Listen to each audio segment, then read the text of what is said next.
클릭해주셔서 감사합니다. 오늘 하루 좋은 일만 가득하시길 기원합니다. 구독과 좋아요와 알림 설정을 꾹꾹 눌러주세요. 본 드라마는 AI를 이용하여 제작되었습니다. 만복 야담 이야기 시작하겠습니다. 은인 딸을 외면하지 않은 가난한 선비 김은총화. 옛 사람들은 신의 하나로 평생을 살았다고 하지요. 그러나 막상 출세길이 눈앞에 펼쳐지고 잘못 한 발 디디면 그 모든 것이 물거품이 될 위기 앞에 서면 과연 몇 사람이나 그 신의를 지킬 수 있겠습니까? 오늘 만복 야담이 들려드릴 이야기는 한때 자신을 거두어 주었던 은인의 가엾은 딸을 출세길이 막힐 것을 뻔히 알면서도 끝내 외면하지 않은 한 가난한 선비의 사연입니다. 그 신의 하나가 어떻게 하늘을 움직였는지, 그리고 그 한 번의 선택이 그의 평생을 어떻게 바꾸어 놓았는지, 김은총화의 한 페이지에 적혀있던 그 따뜻한 이야기를 지금부터 함께 들어보시지요. 가난한 선비, 한양에서 쫓기듯 내려오다.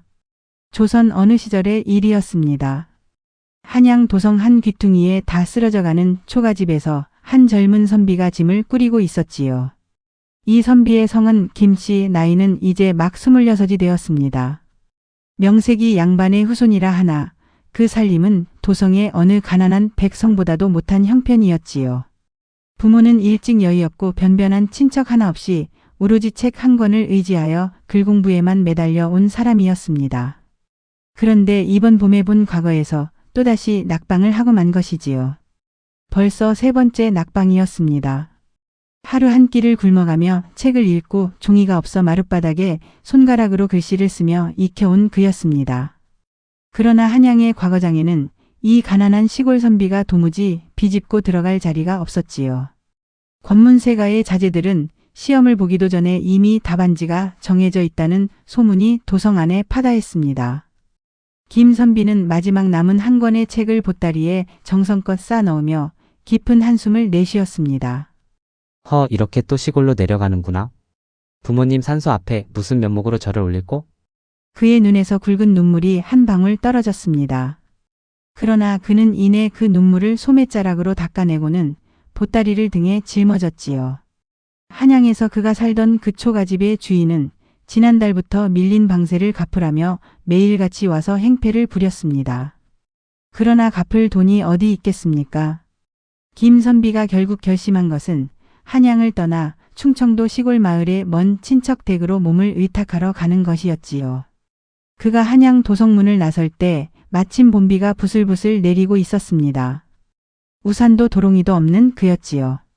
그저 갓 하나로 머리만 가린 채 집신을 신고 터덜터덜 걸음을 옮기기 시작했습니다.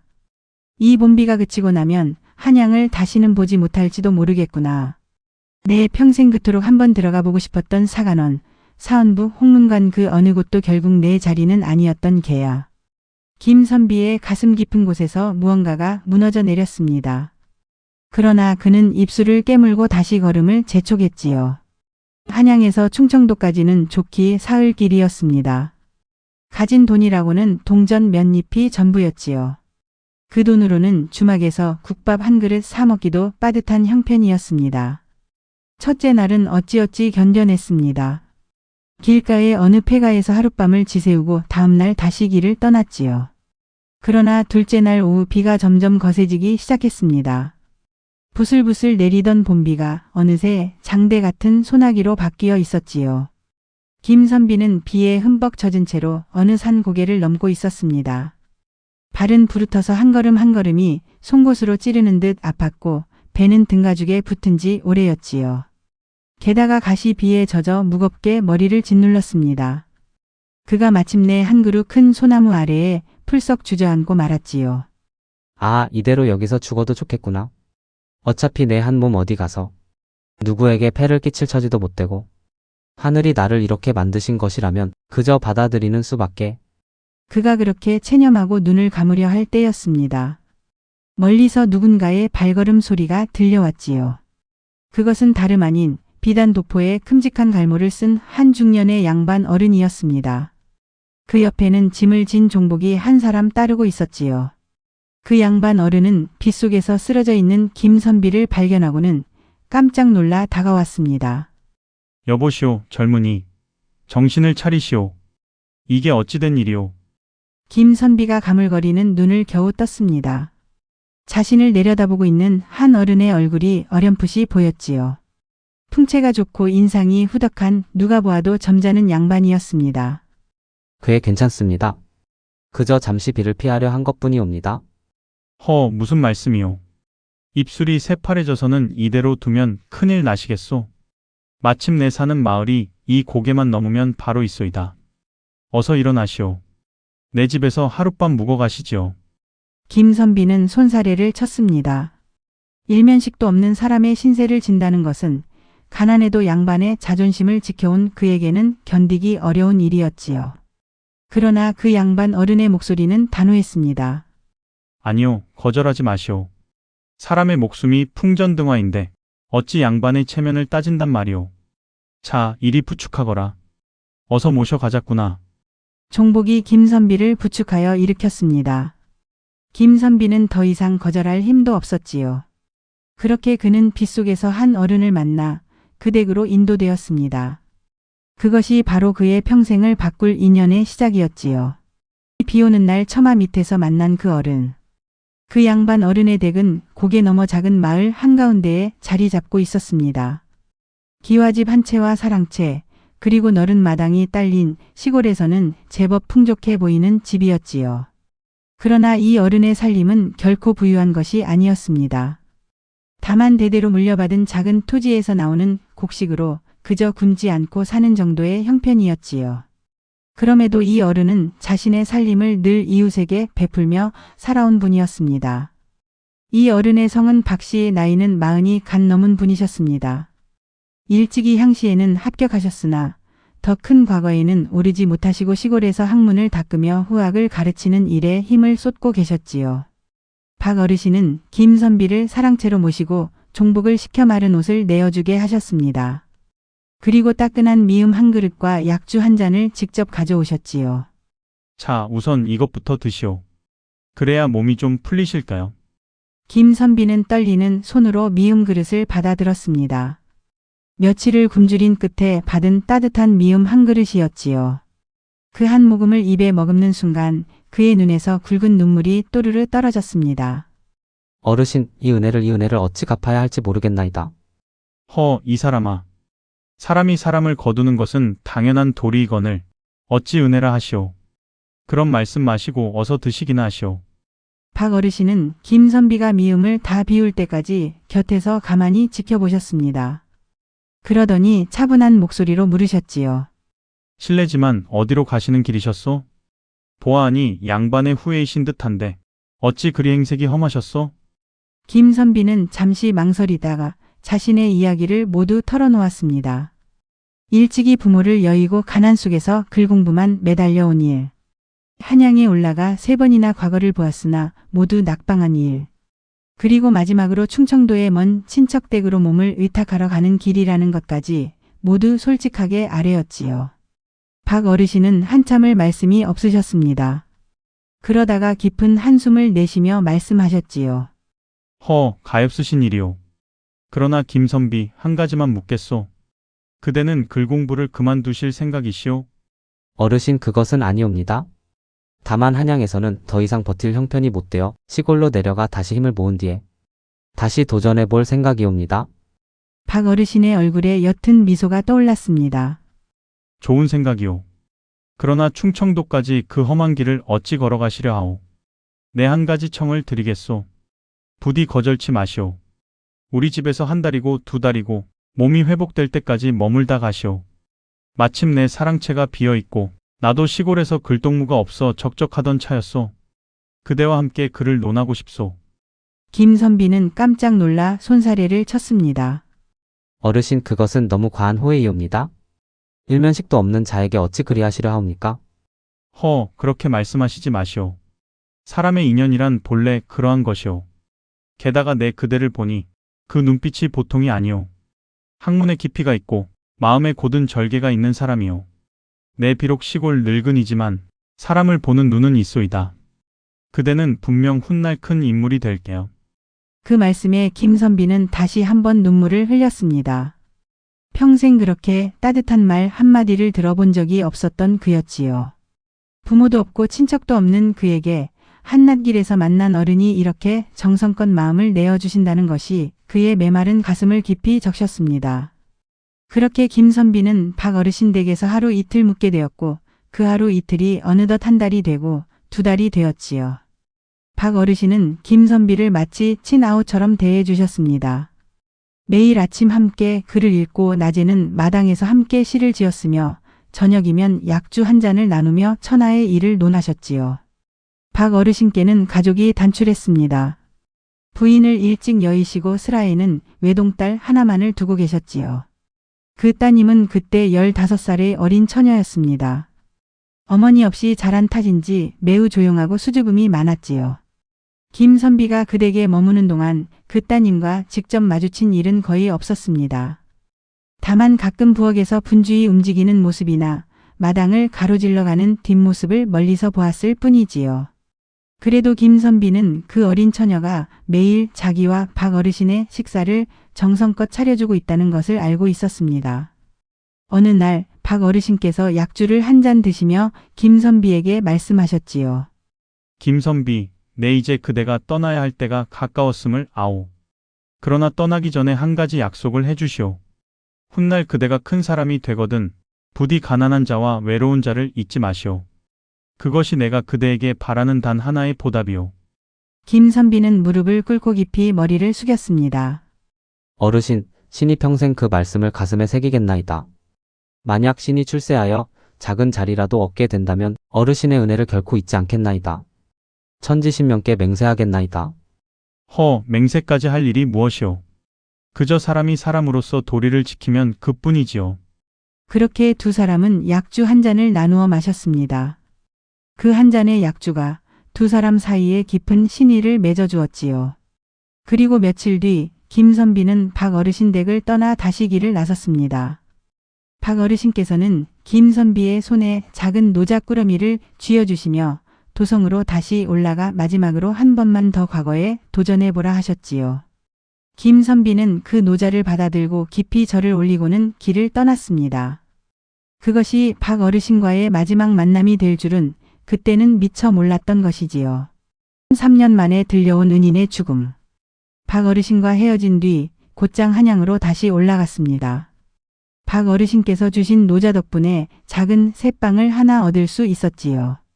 그리고 그 안에서 그는 죽기 살기로 글 공부에 매달렸습니다. 박 어르신의 그 말씀이 그의 가슴에 깊이 박혀 있었거든요. 그대는 분명 훗날 큰 인물이 될게요. 그 한마디가 평생 누구에게서도 인정받지 못하고 살아온 그에게는 등불 같은 말씀이었지요. 그는 잠을 줄여가며 끼니를 줄여가며 오로지 책 속에 파묻혀 살았습니다. 그렇게 1년이 지나고 다시 봄이 돌아왔지요. 마침내 그는 4번째로 과거에 응시했습니다. 그리고 이번에는 마침내 합격하였지요. 그것도 갑과의 높은 등수로 말입니다. 방이 붙던 날 김선비는 그 자리에서 무릎을 꿇고 한참을 흐느꼈습니다. 가장 먼저 떠오른 사람은 다름 아닌 박 어르신이셨지요. 그가 한양에서 정식으로 벼슬을 받자마자 가장 먼저 한 일은 박 어르신께 편지를 쓰는 일이었습니다. 어르신, 신이 마침내 과거에 합격하여 벼슬을 받게 되었나이다. 모두 어르신의 은혜요니 어찌 잊을 수 있겠나이까? 짬이 나는 대로 어르신을 뵈러 내려가겠나이다. 김선비는 그 편지의 답례로 비단 한 필과 약간의 돈을 함께 보냈습니다. 그러나 어찌된 일인지 박 어르신께로부터는 답장이 오지 않았지요. 김선비는 처음에는 그저 어르신께서 바쁘신가 보다 생각했습니다. 그러나 한 달이 지나도 두 달이 지나도 답장이 오지 않자 그는 점점 불안해지기 시작했지요. 벼슬살이 첫 해는 그렇게 정신없이 흘러갔습니다.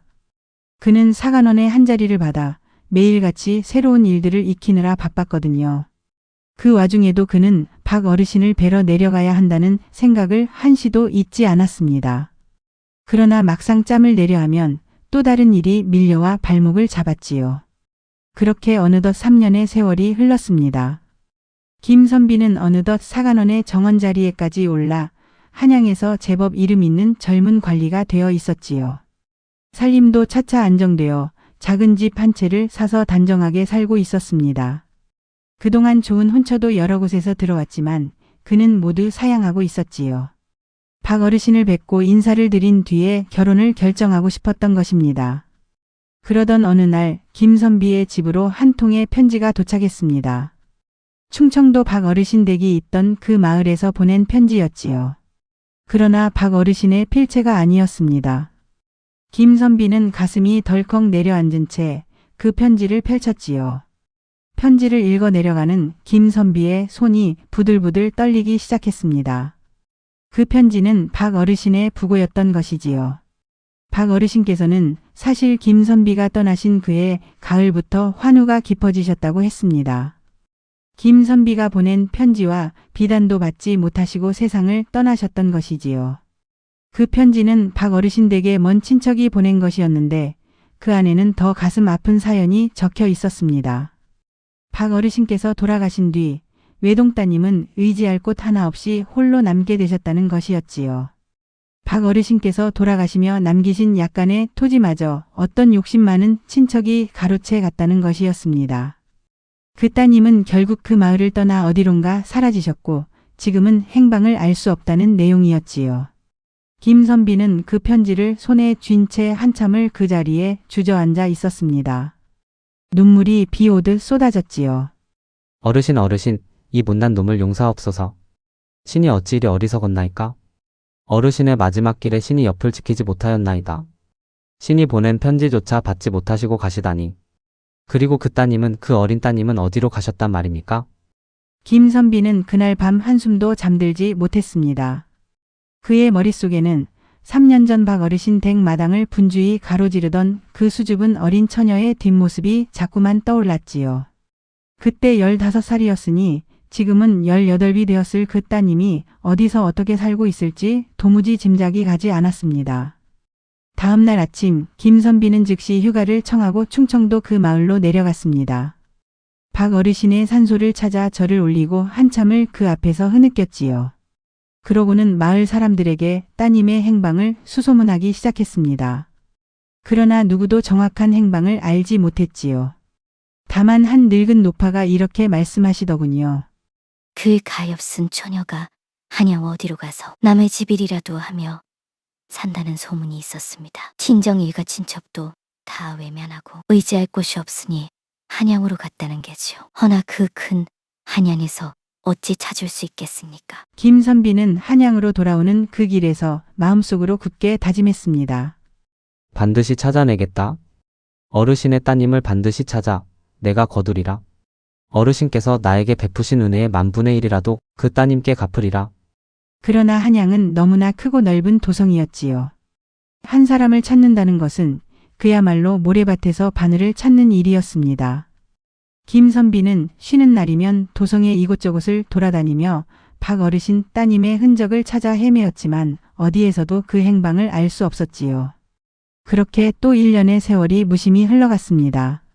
아거지꼴이 된 은인의 딸을 마주한 날, 김선비가 박 어르신의 부고를 받은 지도 어느덧 1년이 지난 어느 늦가을 무렵의 일이었습니다. 그는 그 무렵 사간원에서 더 높은 자리로 천거되어 있었지요. 다름 아닌 임금의 측근에서 일하는 옥당, 즉 홍문관의 한 자리였습니다. 그 자리는 젊은 관리로서 오를 수 있는 가장 영광스러운 자리 중 하나였지요. 게다가 그의 혼처로 어느 권세가의 따님이 거론되고 있었습니다. 그 댁의 영감께서 김선비의 인품과 학문을 높이 사시어 자신의 외동딸과 혼사를 맺고자 하셨던 것이지요. 그 댁은 다름 아닌 당시 조정의 실권을 쥐고 있던 한 정승댁이었습니다. 만약 그 혼사가 성사된다면 김선비의 출세길은 그야말로 탄탄대로가 펼쳐지는 셈이었지요. 김선비는 그 혼담에 마음이 흔들리지 않았다면 거짓말일 것입니다. 한낱 가난한 시골 선비 출신이 정승댁의 사위가 된다는 것은 누구도 꿈꾸기 어려운 일이었으니까요. 다만 그의 마음 한구석에는 여전히 박 어르신의 따님에 대한 마음의 빚이 남아 있었습니다. 그러나 그는 스스로를 위로했지요.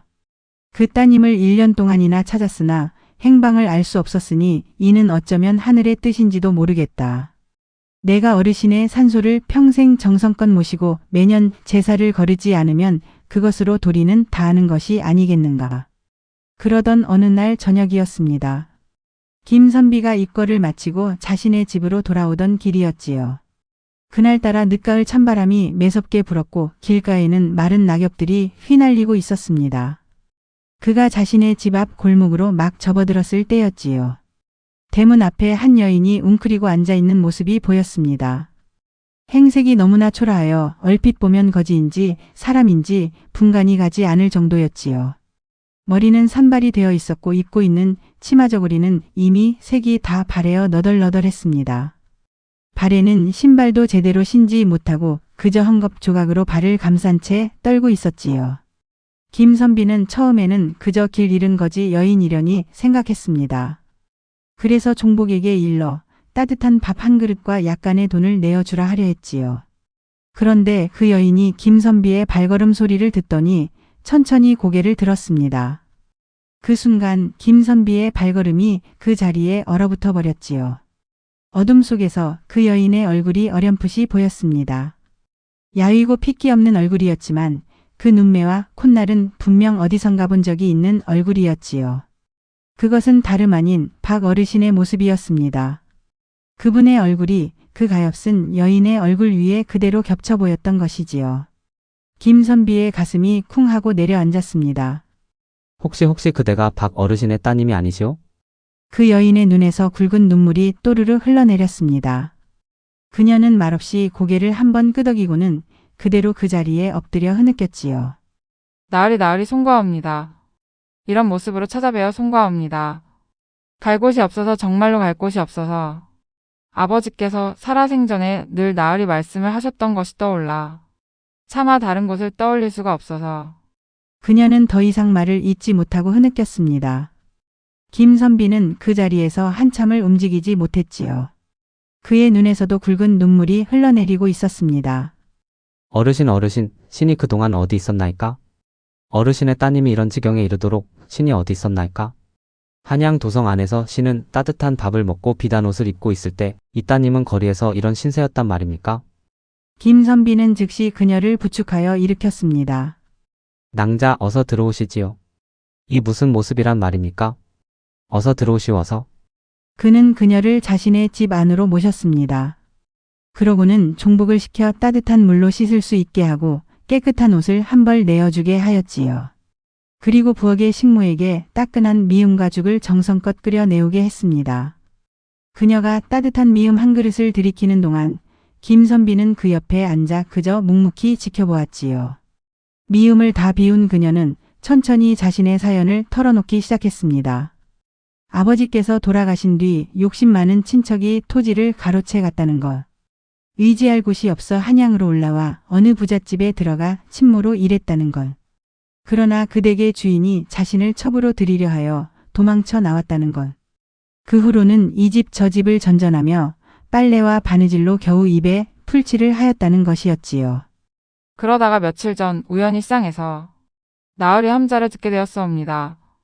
사간원 정원으로 계시다가 옥당으로 청거되셨다는 그 말씀을 듣고 며칠을 망설였사옵니다. 차마 이런 모습으로 나으리를 찾아뵙는 것이 죽은 아버지께 누가 되지는 않을까 하여. 그러나 더는 갈 곳이 없어 결국 이댁 앞까지 오고 말았나이다. 송구하옵니다. 나으리 송구하옵니다. 김선비는 그녀의 손을 가만히 잡았습니다. 그 거친 손에서 그가 평생 가난 속에서 살아온 자신의 손이 떠올랐지요. 그는 떨리는 목소리로 말했습니다. 낭자, 그런 말씀 마시오. 신이 오히려 죄인이오. 어르신께서 돌아가신 줄도 1년이나 늦게 알았고 알고 난 뒤에도 낭자를 찾지 못했으니 낭자, 이제 이 집에서 머무시오. 신이 어떻게든 낭자를 거두어 모시리다. 어르신께 진 은혜의 10,000분의 1이라도 갚을 수 있게 해주시오. 그녀는 다시 한번 흐느끼며 깊이 머리를 숙였습니다. 그날 밤 김선비는 그녀를 자신의 집 사랑채에 모셨습니다. 그러고는 자신의 침소로 돌아와 한참을 잠 못 이루었지요. 왜냐하면 그는 알고 있었거든요. 자신이 지금 한 이 결정이 곧 자신의 출세길에 거대한 그림자를 들이우게 될 것이라는 사실을 말이지요. 출세길과 신의 사이에서 박 어르신의 따님을 자신의 집 사랑채에 모신 그날 밤 김선비는 한숨도 잠을 이루지 못했습니다. 잠자리에 누워 천장을 바라보고 있자니 머릿속이 온갖 생각으로 어지러웠지요. 어르신의 따님을 거두어들이는 것은 마땅한 도리이다. 그러나 한양 도성의 입은 무서운 법이다. 한 집안에 젊은 처녀와 젊은 사내가 함께 산다는 것이 어찌 추문이 되지 않을 수 있겠는가. 게다가 지금 정승댁과 혼담이 오가고 있는 이 시점에 말이다. 김선비의 가슴은 점점 무거워졌습니다. 다음 날 아침 그가 입궐하기 위해 집을 나서자마자 골목 어귀에서 동료 관리 한 사람이 그를 발견하고는 의미심장한 미소를 지으며 다가왔지요. 이보시오, 김정원. 어제 저녁에 자네 집 앞에서 웬 여인이 자네를 기다리고 있었다는 소문이 벌써 도성 안에 자자하네? 이거 큰일이 아닌가? 자네는 곧 정승댁 사위가 될 사람이거늘 어찌 그런 여인을 집에 들였단 말인가? 김선비의 얼굴이 일순 굳었습니다. 한양의 입소문이 빠르다는 것은 알고 있었지만 이 정도일 줄은 몰랐던 것이지요. 단 하룻밤 사이에 이미 도성 안에 소문이 퍼져버린 것이었습니다. 여보게 그 여인은 그런 여인이 아닐세? 내가 일찍이 빚을 진 어른의 따님이시네. 갈 곳이 없어 신세를 지러 오신 것뿐이지. 자네가 그렇다 한들 누가 그것을 믿어주겠는가? 사람들은 보고 싶은 대로만 보고 듣고 싶은 대로만 듣는 법이지. 정승댁의 귀에 이 소문이 들어가면 그 혼담이 어찌 되겠는가? 어디 그뿐인가? 자네가 옥당의 자리에 청거된 것도 위태로워질 수 있네? 옥당이 어떤 자리인가? 임금의 곁에서 학문을 강론하는 자리가 아닌가? 행실에 작은 흠이라도 있으면 그 자리에 오를 수 없는 법이지. 김선비의 발걸음이 무거워졌습니다. 그날 입궐하여 일을 보는 동안에도 그의 머릿속은 온통 그 한 가지 생각뿐이었지요. 어찌해야 한단 말인가. 박 어르신의 따님을 거두자니 자신의 모든 출세길이 막힐 것이고 그렇다고 따님을 다시 거리로 내쫓을 수도 없는 노릇이었지요. 그날 저녁 그가 집으로 돌아오자마자 또 한 가지 충격적인 일이 그를 기다리고 있었습니다. 정승댁에서 사람이 와 있었던 것이지요. 그 사람은 정승 어른의 측근 가신이었습니다. 사랑채에 마주 앉자마자 그 가신은 단도직입적으로 말을 꺼냈지요. 김정원, 한 가지 여쭐 일이 있어서 이렇게 찾아왔소이다. 듣자하니 어제 저녁에 댁의 사랑채에 웬 젊은 여인 한 사람을 들이셨다 하더이다. 그것이 사실이오. 김선비는 잠시 호흡을 가다듬고는 차분하게 답했습니다. 사실이옵니다. 다만 그 여인은 신일찍이 큰 빚을 진 은인의 따님이시며 갈 곳이 없어 며칠 동안 사랑채에 머물고 계시는 것이옵니다. 결코 다른 뜻은 없사옵니다. 가시는 차가운 미소를 지으며 말했지요. 김정원 사정은 알겠소이다. 허나 정승 어르신의 입장도 한번 헤아려 주시오. 우리 댁 따님과의 혼담이 곧 결정되려는 이때 이런 소문이 도성에 퍼진다면 어찌 되겠소. 우리 댁의 체면이 어찌 되며 김정원의 앞날은 또 어찌 되겠소. 정승 어르신께서 한 말씀 전해달라 하셨소. 부디 그 여인을 오늘 밤 안으로 댁에서 내보내 주시오. 그렇지 않으면 이 혼담은 없던 일로 하셔야 할게요. 또한 옥당의 자리도 다시 생각해 보셔야 할 게고. 김선비의 가슴이 쿵 하고 내려앉았습니다. 그것은 사실상 협박이나 다름없었지요. 정승 어르신의 한마디면 그가 그토록 어렵게 얻은 옥당의 자리도 한순간에 날아갈 수 있는 일이었습니다.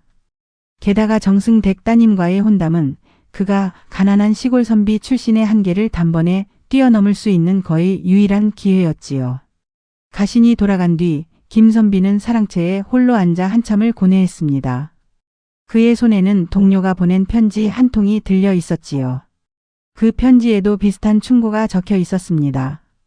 여보게 자네 평생을 좌우할 일일세? 그 여인을 어디 적당한 곳에 거처를 마련해주고 약간의 돈을 쥐어주어 멀리 보내게. 그것이 그 여인을 위해서도 좋은 일일세? 자네 곁에 있으면 그 여인의 신세도 평생 추문으로 따라다닐 것이 아닌가?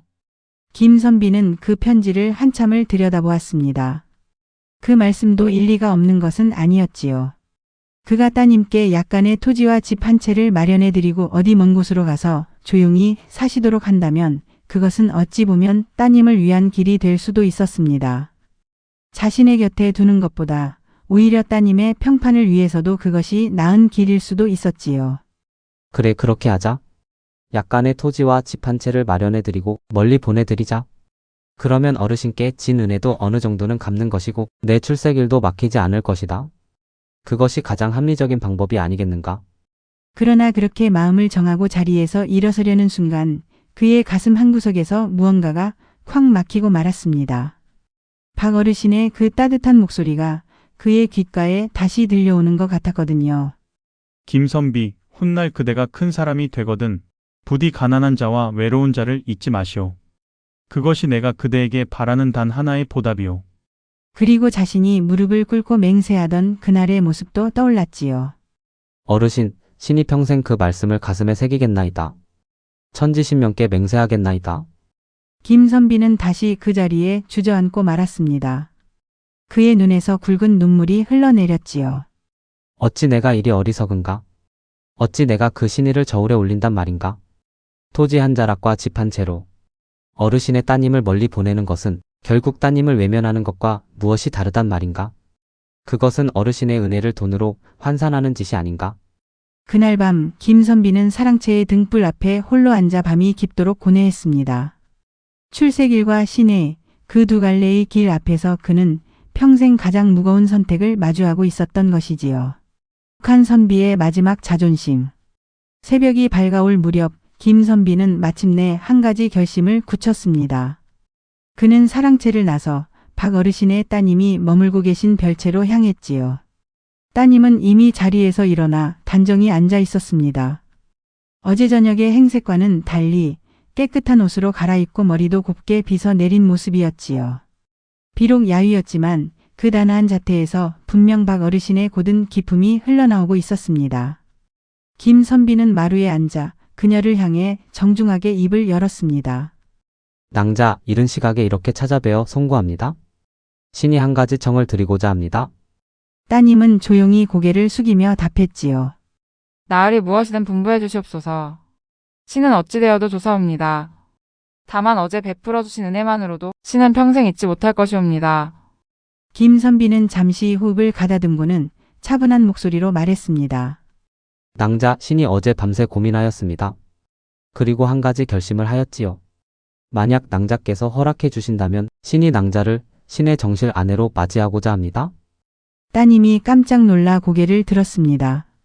그 큰 눈에서 눈물이 그렁그렁 맺혔지요. 나으리 그것이 무슨 말씀이시옵니까? 신은 한낱 거짓골로 이 댁을 찾아온 신세이옵니다. 게다가 들으니 나으리께서는 정승댁의 따님과 혼담이 오가고 있다 하옵지다. 어찌 신이 감히 나으리의 정실될 수 있겠나이까. 차라리 신을 어디 시골에 작은 절에라도 보내주시옵소서. 신은 머리를 깎고 평생 아버지의 명복이나 빌며 살겠나이다. 낭자, 그런 말씀 마시오. 신이 어찌 어르신의 따님을 절에 보내드릴 수 있겠습니까? 그것은 어르신께서 살아계셨다면 가장 슬퍼하실 일이 아니겠습니까? 신은 이미 결심하였습니다. 정승댁과의 혼담은 거절할 것이며 옥당의 자리도 내려놓을 각오가 되어 있습니다. 다만 신이 청하는 것은 낭자께서 신의 정실로서 이 집을 지켜주십사 하는 것뿐입니다. 따님은 한참을 흐느끼며 아무 말씀도 하지 못하셨습니다. 그러다가 마침내 떨리는 목소리로 말씀하셨지요. 나으리 씨는 그저 며칠 신세만 지고 떠나려 하였사옵니다. 그런데 어찌 이런 말씀까지 하시옵니까? 신은 너무나 부족한 사람이옵니다. 가진 것도 없고 배운 것도 없고 게다가 지금은 거짓골이옵니다. 신이 어찌 옥당의 부인이 될 수 있겠나이까. 나으리 앞길에 누가 될 뿐이옵니다. 낭자, 신이 한 말씀 드리겠습니다. 신은 일찍이 어르신께 큰 빚을 졌습니다. 그 빚은 토지나 돈으로 갚을 수 있는 것이 아닙니다. 그것은 한 사람의 신의로만 갚을 수 있는 빚입니다. 신이 만약 출세를 위해 낭자를 외면한다면 신은 평생 떳떳한 사람으로 살 수 없을 것입니다. 그런 자가 옥당에 앉아 임금께 학문을 논한들 그것이 어찌 옳은 일이 되겠습니까? 차라리 신은 그 자리를 잃고 어르신의 따님을 정실로 맞이하는 길을 택하겠습니다. 그것이 신이 한 사람의 선비로서 떳떳하게 살아갈 수 있는 길입니다. 김선비의 그 말씀에는 한치의 흔들림도 없었습니다. 따님은 그 말씀을 듣고는 결국 그 자리에 엎드려 흐느꼈지요. 그것은 슬픔의 눈물이 아니라 일생일대의 감격의 눈물이었습니다. 그날 김선비는 즉시 정승댁에 한 통의 편지를 보냈습니다. 정중한 말씀으로 혼담을 거절하는 편지였지요. 그 편지에는 이렇게 적혀 있었습니다. 신은 어르신의 큰 은혜를 잊을 수 없으나 한 가지 일로 인하여 이번 혼담은 받들 수 없게 되었사옵니다. 신은 일찍이 큰 신세를 진 어른의 따님을 정실로 맞이하기로 결심하였사옵니다. 그것은 신의 평생의 신의가 걸린 일이오니 부디 통촉해 주시옵소서. 신의 무례를 용서하옵소서. 이 편지가 정승댁에 도착하자 정승 어르신은 격노하셨다고 합니다. 정승댁 따님과의 혼담을 거절하는 것만으로도 큰일이거늘 그 거절의 사유가 한나시골 어른의 따님 때문이라니. 정승 어르신의 체면이 말이 아니게 된 것이지요. 며칠 뒤 김선비에게 뜻밖의 통보가 내려왔습니다. 옥당의 자리에 천거되었던 것이 취소된다는 통보였지요. 그뿐만이 아니었습니다. 사간원 정원 자리도 어떤 사소한 이유를 들어 외직으로 옮기게 되었습니다.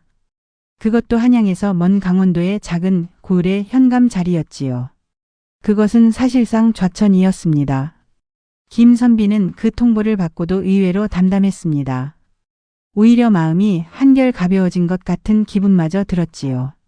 그는 즉시 박 어르신의 따님과의 혼례를 조촐하게 치렀습니다. 비록 친척 한 사람 변변이 오지 않은 쓸쓸한 혼례였지만 두 사람의 표정만은 더없이 평온했지요. 혼례를 마친 그날 밤 새색시가 된 따님이 김선비에게 조심스럽게 말씀하셨습니다. 나으리 신 때문에 옥당의 자리를 잃으시고 또 외직으로 좌천까지 되시게 되어 신의 마음이 천갈래 만갈래로 찢어지옵니다. 신이 어찌 죄를 갚아야 할지 모르겠나이다. 김선비는 새색시의 손을 가만히 잡으며 미소를 지었지요. 부인 그런 말씀 마시오. 옥당의 자리를 잃은 것은 신의 출세길이 막힌 것이지만 부인을 얻은 것은 신의 평생을 얻은 것이오. 신은 오히려 더 큰 것을 얻은 셈입니다. 강원도 작은 고을이면 어떻습니까? 부인과 함께라면 그곳이 신에게는 한양 도성보다 더 귀한 곳이 될 것입니다. 그 말씀에 새색시의 눈에서 또다시 눈물이 흘러내렸습니다. 그러나 그 눈물에는 처음으로 평생의 안식처를 찾은 한 여인의 깊은 안도감이 깃들어 있었지요. 며칠 뒤 두 사람은 단출한 짐을 꾸려 강원도 그 작은 고을로 떠났습니다. 그들의 앞에 어떤 운명이 기다리고 있을지는 그때는 누구도 알지 못했지요. 하늘이 내린 또 한 번의 갈림길. 강원도의 그 작은 고을은 한양에서 1000리도 더 떨어진 산속의 외진 마을이었습니다. 인구라야 몇백 호밖에 되지 않았고 관아라고 해야 다 쓰러져가는 작은 기와집 한 채에 불과했지요. 김선비 아니 이제는 김현감이 부임한 그날 마을 사람들은 새 현감을 보고 모두 의아해했습니다. 한양에서 옥당으로 천거되었던 젊은 관리가 어찌 이런 산골 고을로 좌천되어 왔단 말인가. 그러나 김현감은 그런 시선에 조금도 개의치 않았습니다. 그는 부임 첫날부터 마을 곳곳을 직접 돌아보았지요. 백성들의 형편을 살피고 어려운 일이 무엇인지 일일이 물었습니다. 새 부인은 관아의 안채를 정성껏 정리하고 남편의 일을 묵묵히 뒷바라지하셨지요. 가난 속에서 자란 두 사람이었기에 작은 살림에도 결코 불평하는 법이 없었습니다. 부임한 지 한 달쯤 지났을 무렵이었지요. 김현감은 그 고을에 큰 문제 한 가지가 있다는 것을 알게 되었습니다. 그것은 다름 아닌 산적의 문제였습니다. 그 고을에서 약간 떨어진 깊은 산속에 수십 명의 산적떼가 자리 잡고 있어 매년 가을 추수 때만 되면 마을로 내려와 곡식을 약탈해 갔던 것이지요. 백성들은 그 두려움에 떨며 매년 추수의 절반을 산적들에게 바쳐왔습니다. 김현감은 이 문제를 듣고 격분하였습니다. 즉시 그는 인근 고을의 현감들과 연락을 취하고 약간의 군조를 모았지요. 그러나 군졸이래야 채 30명도 되지 않는 빈약한 병력이었습니다. 산적들은 100명이 넘는다는 소문이었지요. 부하 관리들은 모두 김현감을 만류했습니다. 현감 어르신, 이는 무모한 일이옵니다. 차라리 본관 가명에 보고하여 정식으로 군대를 청하시는 것이 옳습니다. 우리 군졸 수십으로 어찌 그 산적들을 토벌할 수 있겠습니까? 김현감은 단호하게 말했습니다. 가명의 청한들, 그 군대가 언제 오겠는가? 그동안에도 백성들은 매일같이 산적의 그림자에 떨고 있다. 군졸이 적다 한들 우리에게는 명분이 있다. 산적들은 도적의 무리일 뿐이다. 내 직접 산속으로 들어가 그들을 설득해 보겠다. 어르신, 그것은 호랑이 굴에 들어가는 일이옵니다. 그들은 사람의 목숨을 파리 목숨처럼 여기는 자들입니다. 어찌 직접 들어가시려 하옵니까? 그러나 김현감의 결심은 이미 굳었습니다. 그날 밤 그는 새 부인 앞에 앉아 자신의 결심을 알렸지요. 부인은 한참을 침묵하시다가 천천히 말씀하셨습니다. 나으리 씨는 나으리를 막을 수 없음을 아옵니다. 다만 한 가지만 부탁드리겠나이다. 부디 살아서 돌아오시옵소서. 살아만 돌아오시면 씨는 그것으로 족하옵니다. 부인 씨는 반드시 살아서 돌아올 것이오. 부인을 두고 어찌 함부로 죽을 수 있겠소. 다음 날 아침 김현감은 단지 종복 한 사람만을 데리고 산적들이 있는 산속으로 들어갔습니다. 무기도 들지 않고 그저 평소 입던 단정한 도포 차림이었지요.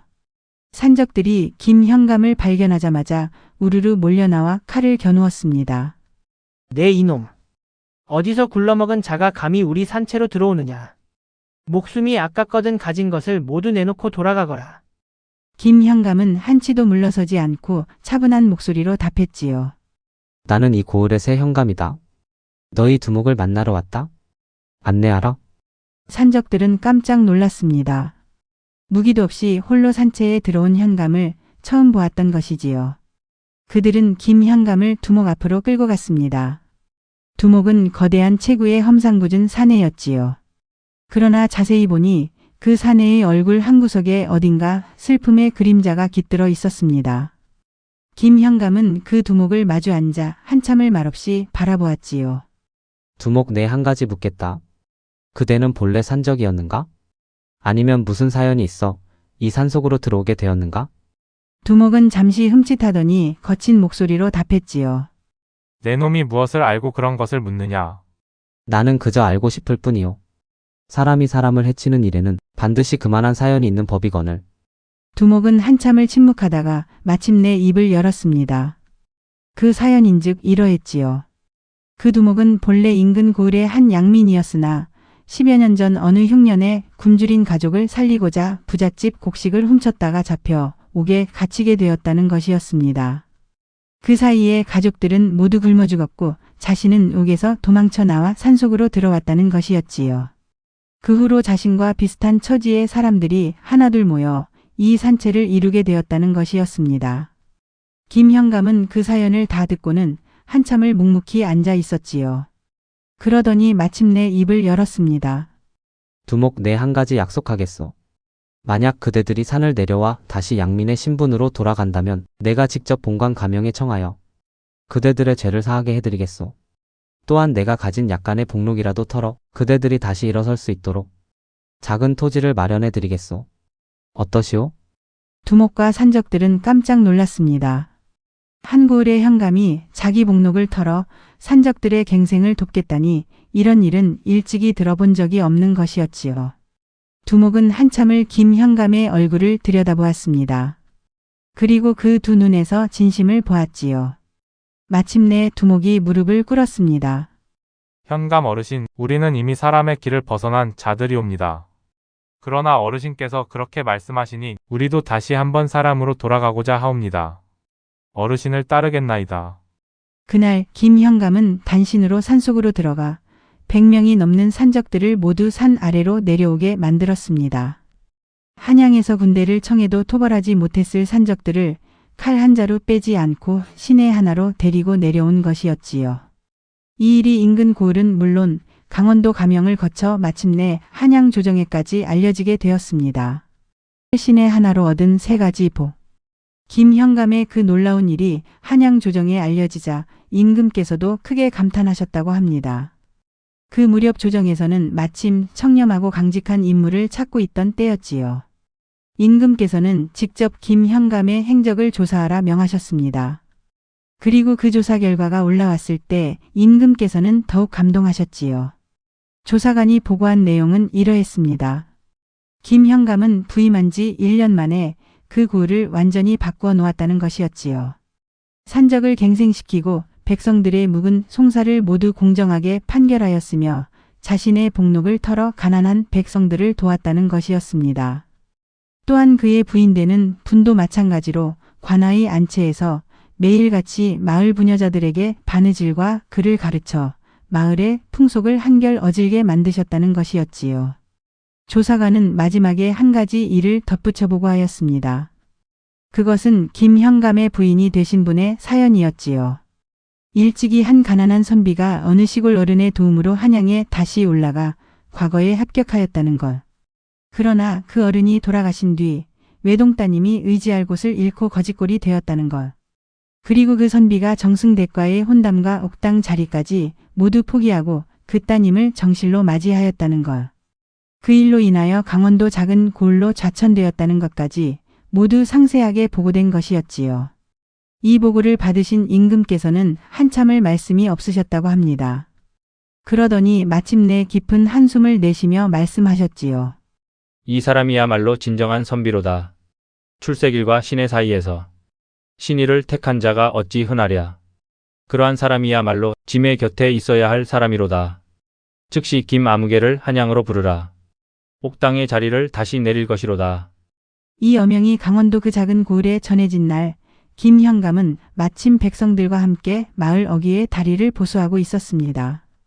어명을 받든 신하가 도착하여 임금의 뜻을 전하자 김현감은 그 자리에 무릎을 꿇고 한참을 흐느꼈지요. 새 부인도 곁에서 함께 눈물을 흘리셨습니다. 그러나 김현감은 한양으로 돌아가기 전에 한 가지 일을 먼저 마무리해야 한다고 청하였습니다. 산에서 내려온 산적들에게 약속한 토지를 마련해주고 그들이 다시 양민으로서 자리 잡을 때까지 곁을 지키겠다는 것이었지요. 임금께서는 이 청을 들으시고는 더욱 크게 감탄하셨다고 합니다. 그리하여 김현감이 그 일을 마무리하는 데 필요한 비용까지 임금께서 친히 내려주셨지요. 그 모든 일을 마무리하고 한양으로 돌아온 김현감, 아니 이제는 다시 김옥당이 된 그를 한양 도성의 백성들은 큰 환호로 맞이했습니다. 일찍이 정승댁의 압력에 굴하지 않고 가난한 은인의 따님을 외면하지 않은 그 신의의 이야기가 도성 안에 자자하게 퍼져 있었거든요. 한때 그를 비웃던 동료 관리들도 이제는 그를 우러러보지 않을 수 없었습니다. 그뿐만이 아니었습니다. 한때 김옥당과의 혼담을 깬 그 정승 어르신께서도 어느 날 직접 김옥당의 집을 찾아오셨다고 하지요. 그러고는 정중하게 사과하시며 말씀하셨습니다. 김옥당, 내 그동안 자네를 오해하였소. 자네야말로 진정한 선비여.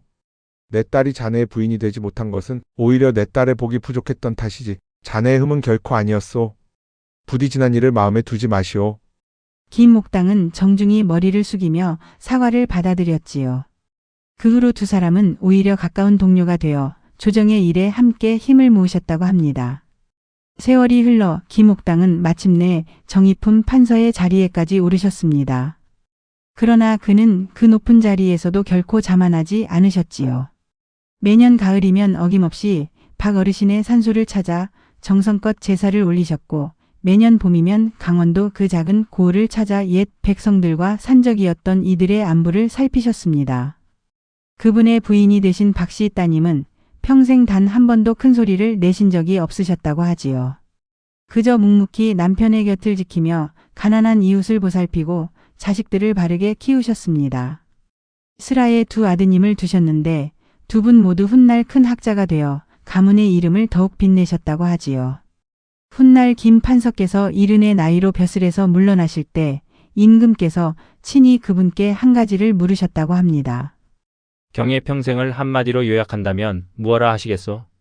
김 판서께서는 한참을 생각하시더니 차분하게 답하셨지요.